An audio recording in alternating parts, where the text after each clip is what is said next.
Day 1. I had woken up in an unknown location, with a frustrating headache and a feeling of nausea. I kept hearing odd sounds somewhere in the distance, but due to the dizziness, couldn't make out what it was. I don't remember how I got here. I don't remember much for that matter. I had tried to recall the circumstances that result in me being here, but my last memory was dead at the station. The longer I tried to remember the events of the last 24 hours, the worse my headache got.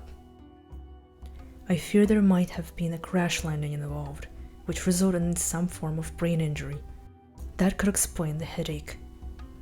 The severity of my memory loss came to me fairly quickly when it hit me that I couldn't remember any names, not even my own. After a few minutes of struggling, I finally managed to pull myself together despite the sensation of the world going around in circles. That was when I noticed a bag a foot away from me. It's not any that I could recognize, but at the moment, my memory was not the most reliable companion. As there seemed to be no one else around, I assumed it's either mine or was abandoned, and no one was looking for it. To my surprise, there was a journal, a pen, a bit of food, and a small knife. Thankfully, those items were those that I could recognize. I don't exactly remember packing them, but I suppose it happened earlier in the day, and considering the lack of a survival kit, I'd assume it was before any chance of the crash had occurred to me. However, it was still useful to have something rather than nothing. The journal has actually piqued my interest.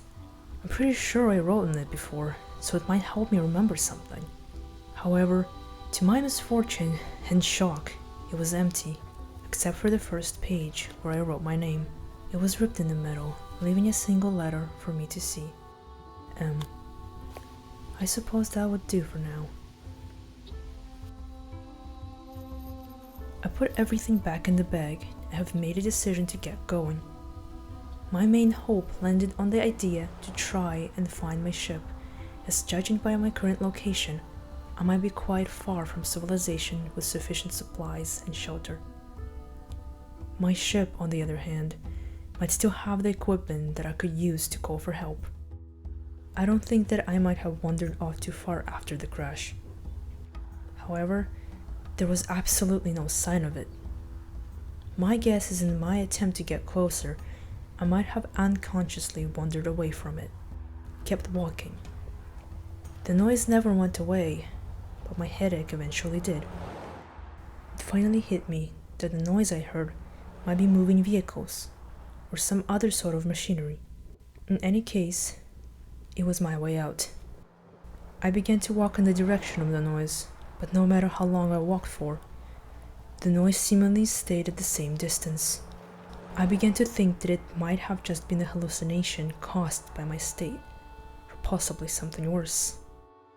The nausea, mixed in with the heat, seemed to take a bigger toll on me, and I felt weaker with every step. I needed to find shelter, as I couldn't be sure when the sun would begin to come down, and in my state, I would be completely defenseless. To my luck, I had found a river. In the corner of my eye, I had noticed a cave on the side of the hill that stood right against the river. I guess there was hope after all. At the end of the day, I have decided to log everything that happens to me in the journal to keep my sanity intact, as I cannot be sure how long I would stay here alone, as there seemed to be no one around here, and my team might be far away, if they're even alive, that is.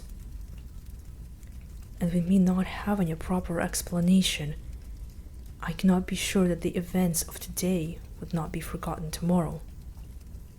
I'm still weak as of now, and there doesn't seem to be any energy.